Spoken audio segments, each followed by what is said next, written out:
भारतीय सिनेसृष्टीतील सर्वात सुंदर आणि दिलदार अभिनेता धर्मेंद्र यांची बायोग्राफी आज आपण थोडक्यात पाहणार आहोत. त्यांचा जन्म 8 डिसेंबर 1935 रोजी झाला. त्यांचे वडील एका शाळेमध्ये हेडमास्टर होते. त्यांचा जन्म एका शेतकरी कुटुंबात झाला होता. त्यांनी आपल्या मेहनतीने 1960 साली दिल भी तेरा हम भी तेरे या चित्रपटातून बॉलिवूडमध्ये पाऊल ठेवलं आणि मग सुरुवात झाली एका नव्या युगाची. फूल और पत्थर, शोले, चुपके चुपके, सीता और गीता, धर्मवीर अशा शेकडो चित्रपटातून धर्मेंद्र यांनी प्रेक्षकांच्या मनावर राज्य केलं. फक्त एक सुंदर चेहरा नव्हे तर अभिनय, ॲक्शन आणि भावना यांचं परिपूर्ण मिश्रण होते. म्हणून त्यांना he man of the Bollywood म्हटलं गेलं.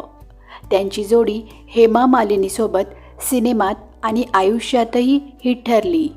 त्यांची दोन्ही मुलं सनी देओल आणि बॉबी देओल आजही त्यांच्या पावलावर पाऊल ठेवून बॉलिवूडमध्ये कार्यरत आहेत. धर्मेंद्र यांना 1997 साली Filmfare lifetime achievement award मिळाला, तर 2012मध्ये पद्मभूषण पुरस्काराने सन्मानित करण्यात आलं.